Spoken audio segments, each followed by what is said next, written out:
कवठेमहांकाळमध्ये पिस्तूल विक्रीचा कट उधळला, पोलिसांचा सापळा यशस्वी, 2 पिस्तूलसह संशयित जेरबंद. सांगली जिल्ह्यातील कवठेमहांकाळ तालुक्यात पोलिसांनी धडाकेबाज कारवाई करत बेकायदेशीर शस्त्र विक्रीचा प्रयत्न उधळून लावला आहे. बोरगाव येथील कोड्याच्या माळावर सापळा रचून एका तरुणाला 2 देशी बनावटीच्या पिस्तूलसह अटक करण्यात आली. पोलीस हेड कॉन्स्टेबल श्रीमंत करे यांना गुप्त बातमीदारामार्फत माहिती मिळाली होती की एक व्यक्ती त्या ठिकाणी बेकायदेशीर पिस्तूल विक्रीसाठी येणार आहे.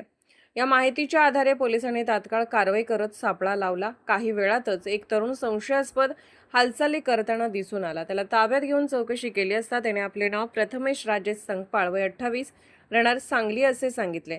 तपासणी दरम्यान त्याच्या बॅगमध्ये 2 देशी बनावटीची लोखंडी पिस्तुले आढळून आली, तर खिशातून 3 जिवंत काडतुसे जप्त करण्यात आले. पोलिसांनी त्याला अटक केली असून त्याच्याकडून एकूण 1,02,700 रुपयांचा मुद्देमाल हस्तगत करण्यात आला आहे.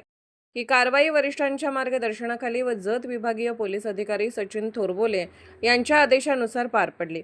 कवठेमहांकाळ पोलीस ठाण्याचे पोलीस निरीक्षक प्रवीणकुमार कांबळे यांच्या मार्गदर्शनाखाली सहाय्यक पोलीस निरीक्षक दत्तात्रय कोळेकर, पोलीस उपनिरीक्षक वैभव पाटील, पोलीस हेड कॉन्स्टेबल श्रीमंत करे, नागेश मासाळ, अभिजित कासार, अतुल लोंढे, शीतल जाधव तसेच सायबर शाखेतील गुंडवडे व पाटणकर यांनी ही कारवाई यशस्वीरित्या पार पाडली.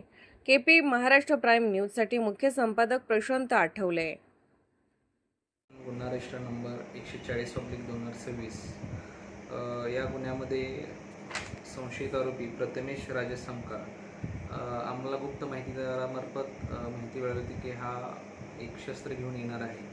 त्यामुळं कवठेमहांकाळ पोलीस स्टेशनच्या टीमनं सापळा रचून त्याला ताब्यात घेतला असता त्याच्याकडं 2 शस्त्र आणि 3 राऊंड आपल्याला भेटलेले आहेत.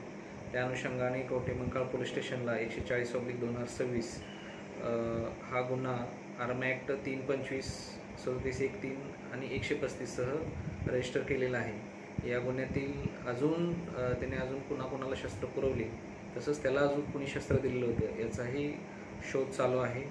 यामध्ये अजून आपल्याला पुढे अजून आरोपी निष्पन्न होतील.